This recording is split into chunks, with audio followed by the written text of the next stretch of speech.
तो जिसने फोन का आविष्कार किया उसकी धर्म पत्नी का नाम था हलो। तो आपके पास दिन भर भी फोन आता है, तो आप जब भी फोन को निकालते हैं, फोन को उठाते हैं, तो उसमें सबसे पहले बोलते हैं आप हेलो। अब सोचो उसका नाम लेने से क्या फायदा, क्या मिल रहा है उससे आपको? कुछ भी नहीं मिल रहा। इसलिए आपके पास जब भी किसी का भी फोन आता है, कोई संदेश आता है, तो सबसे पहले उठा के उसमें राम राम कृष्णा कृष्णा सीताराम कीजिए, हरिओम कीजिए, ताकि कम से कम दिन भर में आपके पास जितने भी फोन आएंगे तो दिन भर में कम से कम आपकी 108 एक माला तो कम से कम हो ही जाएगी। इसलिए जितना अधिक हो सके भगवान के नाम का उच्चारण करना चाहिए, अपने जीवन को सफल बनाना चाहिए। अब जो ध्रुव जी थे, उनके वंश में राजा बेन हुए, और राजा बेन थे वो बहुत ही पाखंडी राजा थे, बहुत अत्याचार करते थे। गांव में जितनी भी भगवान की मूर्तियां थी, सब मूर्तियों को हटाकर वो अपनी ही मूर्ति लगा देता था। अब जो प्रजा में सबको वो संदेश देता था कि जो गांव के राजा होते हैं उसमें 6 देवताओं के बराबर, कि उसमें 6 देवता निवास करते हैं। इसी हिसाब से बोले मैं ही भगवान हूँ, तो गांव में जितनी भी मूर्तियां हैं इनको हटाकर मेरी मूर्ति लगवाओ और मैं मेरी ही पूजा करो। ऐसा उनका कहना था राजा बेन का। गांव के सभी लोग उनसे आग्रह करते थे, सभी उनसे निवेदन करते थे कि ये सही नहीं है, भगवान तो भगवान ही है, आप एक आम इंसान हैं, आप अपने आप को भगवान की उपाधि देते हैं, ये गलत है, आप ऐसा ना करिए, भगवान के मंदिर में भगवान की ही मूर्ति रहने दो। लेकिन राजा बेन किसी की बात नहीं माने। जब वो किसी की बात नहीं मानते हैं, जो प्रजा के प्रमुख होते हैं वो भी जाकर उनको समझाने का प्रयास करते हैं, लेकिन उनकी बात भी नहीं मानते हैं। तो संत महात्मा ऋषि सभी राजा के दरबार में पहुंचते हैं, सब राजा से प्रार्थना कर रहे हैं कि ये आपका निर्णय है, ये आपकी जो सोच है ये बिल्कुल गलत है, आप हमारी बात मानो और मंदिर में भगवान की ही मूर्ति रहने दो। लेकिन राजा बेन किसी की बात नहीं मानते हैं। अब किसी की बात नहीं माने तो संत ऋषि महात्माओं को सब बहुत क्रोधित हो गए, और क्रोधित होकर उनको श्राप देते हैं, और श्राप करके उनको भस्म कर देते हैं। अब जो राज सिंहासन था वो खाली रह गया। अब राज सिंहासन खाली रहता है तो प्रजा के सभी कहते हैं कि महाराज जी राज सिंहासन तो खाली रह गया, अब राज्य कौन करेगा? तो ऋषि मुनियों ने कहा कि आप कहो तो हम भगवान से प्रार्थना करते हैं और भगवान ही इस समस्या का समाधान करेंगे। एक लोटा मंगवाया जाता है, उसमें थोड़ा दूध डाला जाता है, और जो राजा थे, राजा बेन थे, उनकी भस्म को उसके अंदर डाला जाता है। जब राख में उसमें डालते हैं, उनका मंथन करते हैं, और उसमें से मंथन करते करते उसमें से कौवा ऐसे उड़कर चला जाता है। सब पूछते हैं कि ये क्या दृश्य है महाराज जी? बोले ये राजा बेन ने जो अपने जीवन में जितने भी पाप करे थे ये सब उड़ उड़ के जा रहे हैं, और उसका मंथन करते हैं और राजा पृथ्वी के रूप में प्रकट होते हैं। कई दिनों तक उन्होंने अपना राजपाट संभाला, और उसी वंश में राजा भरत जी भी उसी वंश में हुए। भरत जी बड़े प्रतापी राजा थे, बहुत ही सूझबूझ से अपना कार्य किया करते थे। कुछ समय तक तो उन्होंने अपना राजपाट संभाला, प्रजा की सेवा की, दीन दुखियों का समाधान किया, गरीबों की सेवा की, मानव की सेवा की, सबकी बहुत सेवा किया करते थे। काफी समय हो गया था सेवा करते करते, तो जो राजा भरत जी थे उन्होंने अपना राजपाट छोड़कर और जंगल में चले जाते हैं। और जैसे ही जंगल में जाते हैं और जंगल में जाके उस परमात्मा की भक्ति करते हैं, उसके नाम का उच्चारण करते हैं। अब उसी जंगल में कुछ हिरण थी, जो जंगल में उनका एक समूह आता है, समूह उनका झुंड आता है एक साथ। काफी सारी हिरणे आती है, उसमें से एक मृग मादा भी रहती है जो गर्भवती रहती है। उसके पेट में एक हिरण का जो बच्चा था उसके पेट में था, हिरण के पेट में। तो बीच में नदी थी, नदी के भीतर जो भरत जी थे वो नदी के अंदर स्नान कर रहे थे। और उस नदी को जैसे ही शेर की बहुत तेज से आवाज होती है, और आवाज होती है तो सारी हिरणों ने उस नदी को पार करके उधर की तरफ जाना था। और जैसे ही नदी को पार करके उधर की तरफ जाने का प्रयास करती है, उसे कूदने का जैसे ही प्रयास करती है, तो उसमें से जो मृग मादा थी उसके गर्भ से जो बालक था वो उस नदी के अंदर चला जाता है। उस जल में जैसे ही वो बालक जाता है, तो भरत जी अपनी गोद में उस बालक को ले लेते हैं, अपनी गोद में लेते हैं, उस बालक को बाहर निकाल कर लाते हैं। और जैसे ही बाहर निकाल कर लाते हैं, उसके बाद उस बालक से इतना प्रेम और इतना स्नेह हो जाता है कि भरत जी अपनी कुटिया में लेकर आते हैं और अपनी कुटिया में अपने साथ रखते हैं। भरत जी अगर पूजा भी कर रहे हैं तो मृग बालक को अपने सामने रखेंगे। भरत जी अगर स्नान भी करने जाते हैं तो भी उस बालक को अपने साथ रखते हैं। भरत जी अगर भोजन प्रसादी भी कर रहे हैं तो उस बालक को भी खिलाएंगे, उसको अपनी साथ रखेंगे। एक हिरण का बालक जो मृग बालक से इतना स्नेह और इतना प्रेम हो गया, जो अपना राजपाट राज सिंहासन छोड़कर जंगल में गए थे उस परमात्मा को प्राप्त करने के लिए, लेकिन वहां जाकर उनको एक मृग बालक से इतना प्रेम इतना स्नेह हो जाता है ताकि 24 घंटों उसे अपने साथ रखते। एक दिन संयोग की बात हुई कि भरत जी कुटिया में अपनी पूजा पाठ कर रहे थे और वहां पर कुछ मृगों का समूह आता है। और जैसे ही मृगों का समूह आता है तो अपना जैसा झुंड देखकर जो मृग बालक था वह उनके साथ हो लिया, उनके साथ चल पड़ा। अब उनके साथ चले जाते हैं। भरत जी जैसे ही अपनी पूजा पाठ करके उठकर आते हैं फिर देखते हैं कि मेरा मृग बालक कहाँ गया।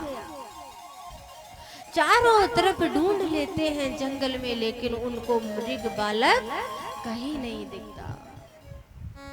अब भरत जी की ऐसी स्थिति हो जाती है जिस प्रकार से किसी को पानी ना मिले तो तड़प जाता है, उसी प्रकार भरत जी को इतना प्रेम इतना स्नेह था उस मृग बालक से, ताकि चारों तरफ ढूंढ रहे हैं कि मेरा मृग बालक कहाँ गया मुझे छोड़ के।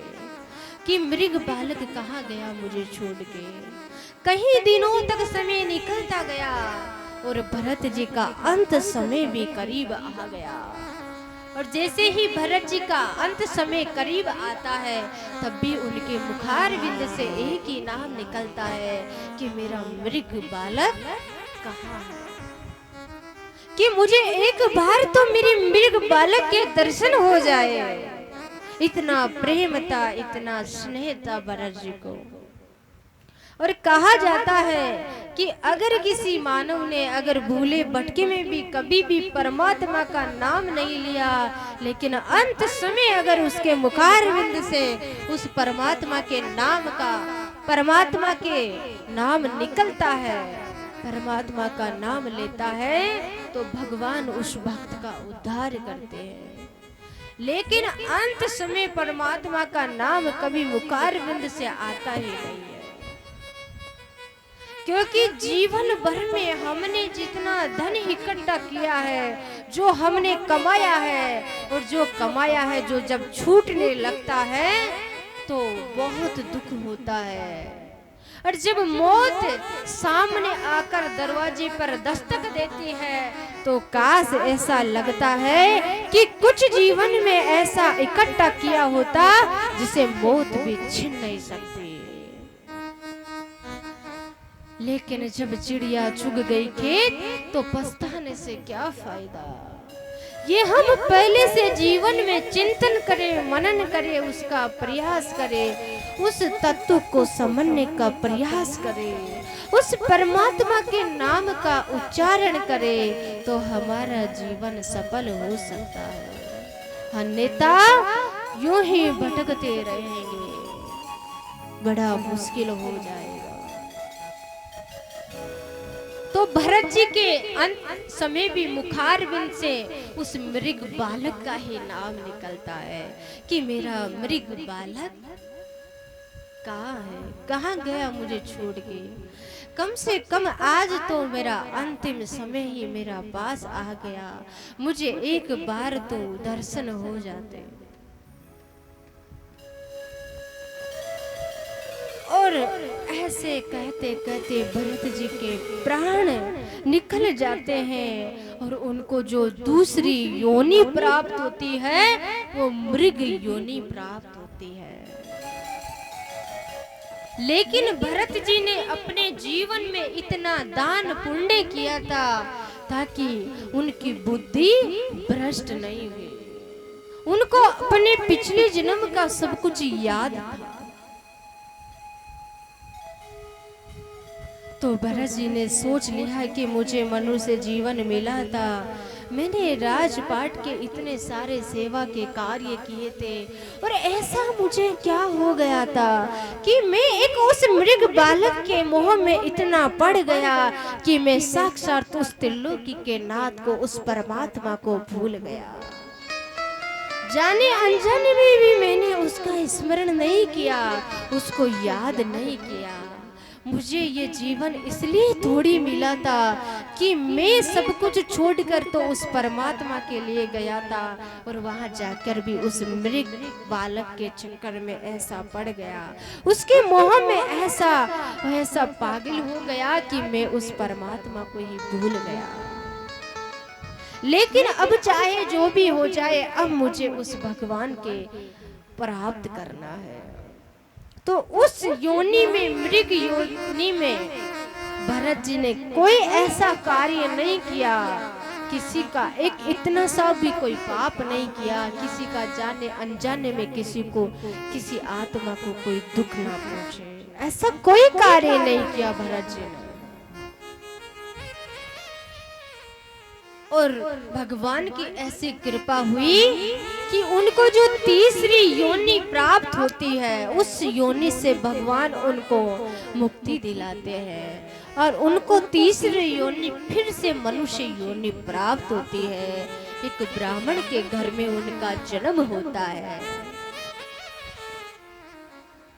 वहां पर 2 बालक और 1 बालिका होते हैं, उसमें से एक भरत जी होते हैं, और इस तीसरे जन्म में भी इनका नाम रखा जाता है भरत जी। फिर भी भरत जी को सब कुछ 2 जन्मों की अपना सब कुछ याद था। तो भरत जी ने निश्चित कर लिया कि उस परमात्मा की बड़ी विशेष कृपा हुई है, जब जाके मुझे फिर से मानव जीवन मिला है। लेकिन अब मैं ऐसा कोई कार्य नहीं करूंगा, ऐसा कार्य करूंगा जिसमें मुझे उस परमात्मा को प्राप्त कर सकूं और भगवान मेरा कल्याण कर सके। उसमें किसी के साथ भी ज्यादा वार्तालाप भी नहीं करते थे, अपने हाल में ही मस्त रहते थे। हर दम, हर मिनट, हर सेकंड उस परमात्मा के नाम का उच्चारण करते थे। और धीरे धीरे समय निकलता गया, भरत जी बड़े होते हैं। सब घर वालों ने सोचा कि ना ये बोलता है ज्यादा, ना कुछ है, और यहाँ घर रहेगा तो कहीं सारी समस्या पैदा होगी। क्योंकि जो ब्राह्मण के घर में उनका जन्म हुआ था, उनके 2 धर्म पत्नियां थी। तो दूसरी वाली धर्म पत्नी के, पहली वाली धर्म पत्नी के भरत जी थे, और उनकी मृत्यु हो जाती है तो दूसरी जो धर्म पत्नी थी उनके 2 बालक थे, एक बालिका और एक बालक। उन्होंने मन में विचार किया कि इनको पढ़ाएंगे लिखाएंगे तो ये आधा बाटा और मांगेगा, सारा हिस्सा देना पड़ेगा। इससे तो अच्छा है कि इनको खेत की रखवाली के लिए जंगल में भेज देते हैं। भरत जी को जंगल में भेज देते हैं कि आपकी भोजन प्रसादी हम वहीं भेज देंगे। 2-4 दिन तो उनकी भोजन प्रसादी जाती है, बाद में उनकी भोजन प्रसादी भेजने भी कोई नहीं जाता। घर वाले काम कराते जो कराते, गांव वाले भी कार्य कराने लग गए। भरत जी ज्यादा बोलते नहीं थे तो सबने उनका नाम रख दिया जड़ भरत जी। धीरे धीरे समय निकलता है, भरत जी ने मन में विचार किया कि हे भगवान, लेकिन फिर भी भरत जी बहुत खुश थे कि कम से कम एकांत में हूँ, कोई मुझे परेशान तो नहीं करता। अब यहाँ सही हूँ, आराम से भगवान की भक्ति करूंगा। और वहां पर कई दिनों तक रहने लगे। उसके पास ही एक वृद्धकाली का मंदिर था। वहां पर एक अफवाह हो रखी थी कि जो भी कोई वृद्धकाली के मंदिर में जो भी कोई मनुष्य की आहुति देगा, उसे वृद्धकाली इतना सारा धन देगी जो उसके जीवन में कभी कमी ही नहीं आएगी। वहां पर उसी मंदिर में कुछ डाकुओं का समूह आता है, चोरी डकैती इत्यादि करते हो। तो उन्होंने मन में विचार किया कि कितनी सारी रोज रोज चोरियां करेंगे, उससे तो अच्छा है कोई आसपास बैठा होगा, उसी को पकड़ के लाते हैं और माँ के दरबार में उसकी आहुति दे देते हैं। मैया हमसे बड़ी प्रसन्न होगी और प्रसन्न होकर हमको वरदान देगी, और जितना हमको धन चाहिए उतना हमें धन मिल जाएगा, फिर हमें कभी चोरी करने की आवश्यकता ही नहीं पड़ेगी। तो भरत जी को भी उस मंदिर में आसपास देखते हैं, भरत जी उनको मिलते हैं, भरत जी को लेकर आते हैं उस मंदिर में। भरत जी को नए नए कपड़े पहनाए जा रहे हैं, भोजन प्रसादी खिलाई जा रही है, फिर भी भरत जी तो पूरी तरह से भगवान में समर्पित थे। तो भरत जी ने मन में उनसे कहते हैं कि आज यहाँ कोई उत्सव है क्या, जो आप मेरी इतनी सेवा कर रहे हैं। और भरत जी को बिठाया जाता है माँ के दरबार में। बोले अभी आपकी आहुति लगने वाली है यहाँ पर, और उनको भोजन खिलाया जाता है। उनमें से एक सैनिक होता है, जैसे ही अपनी तलवार निकालता है और भरत जी के ऊपर साक्षात जैसे ही वार करने वाला होता है, इतने में साक्षात वृद्धकाली वहां पर प्रकट हो जाती है और प्रकट होकर अपने भक्त की सहायता करती है। बोली कृष्ण कन्हैया लाल की।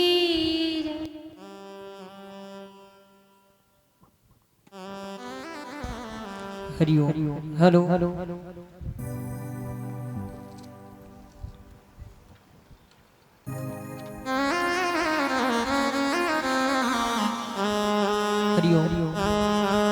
बोली सामरे से लोने सरकार की जय।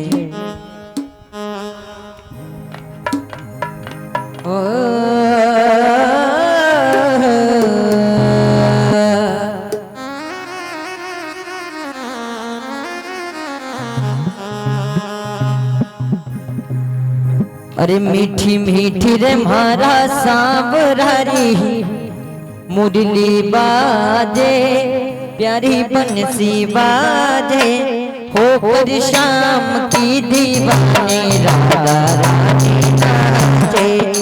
मीठी मीठी रे मारा अरे मीठी मीठी रे मारा अरे मीठी मीठी रे मारा सांवरारी मुरली बाजे ओ देखो बंसी बाजे होकर शाम की दीवाने राधा रानी नाचे।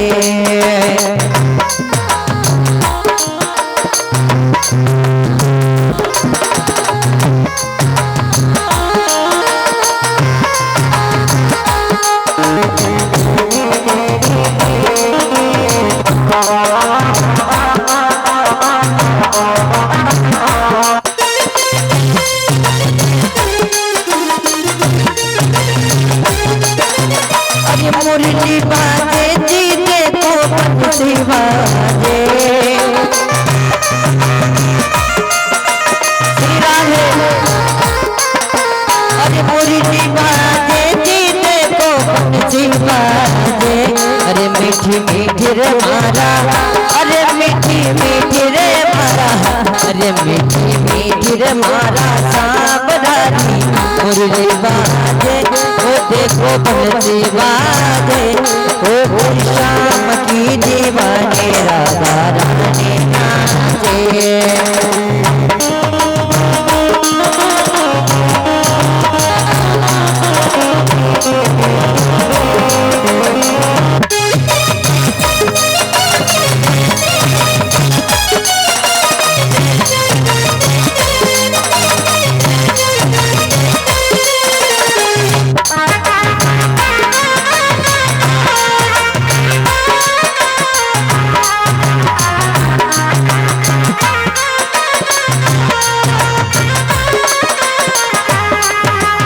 छोटो सो कन्हैया रे मेरो मुरली बजावे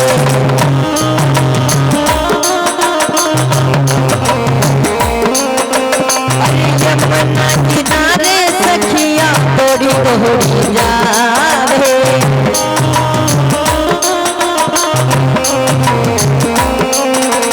अरे छोटो सो कन्हैया रे प्यारो मुरली बजावे यमुना किनारे देखो राजी रजा या तो शाम की दीवाने हो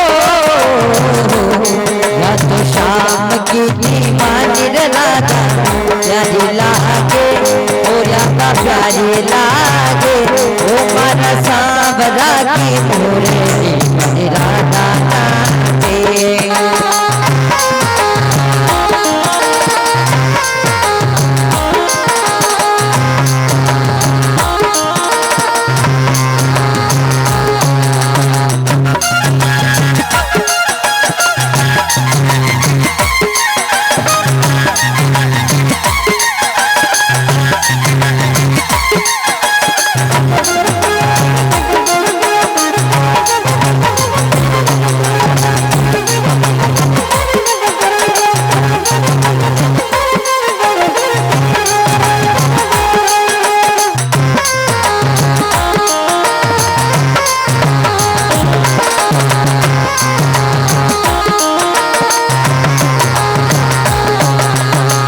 मुरली बाजे जी प्यारी बंसी बाजे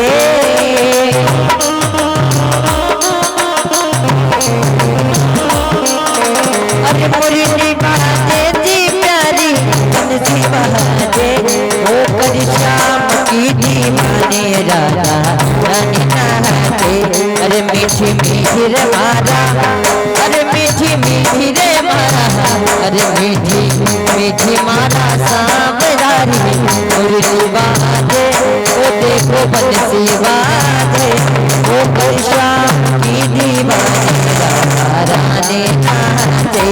अरे हो गई शाम की दीवानी राधा रानी नाचे।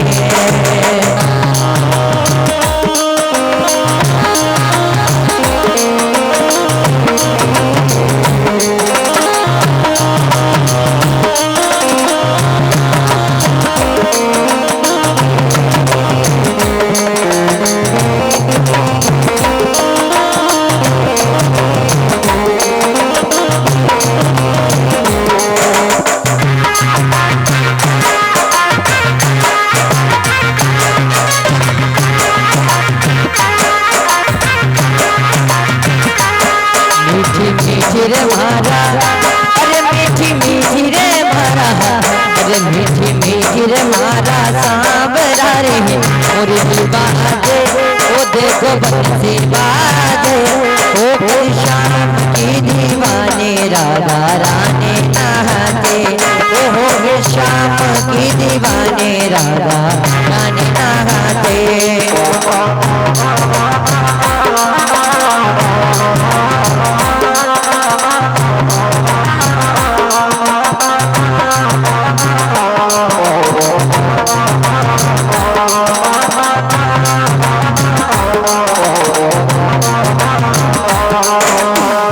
यमुना किनारे यो तो रात ही रजावे।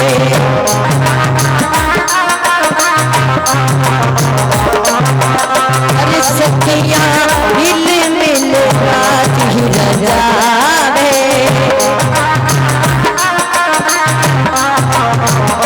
अरे पंकजी राधा जी की मैया, राधा जी की मैया यो तो माधोला के। अरे यो तो तुम्हारी गाले। अरे हो गई शाम की दीवानी राधा रानी नाचे। मीठी मीठी रे माला सांवरा रे मुर्गी बाजे। ओ प्यारी बंसी बाजे। हो गई शाम की दीवानी राधा रानी नाचे।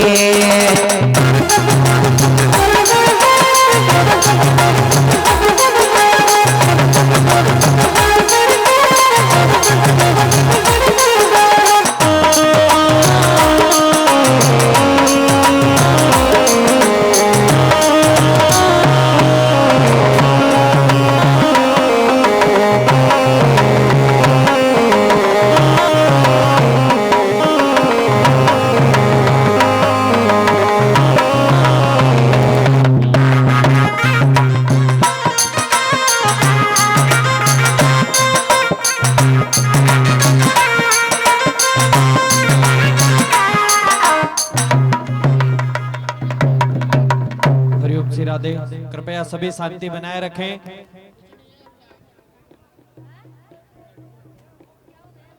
हरिओम श्री राधे। वो जो हमारे भैया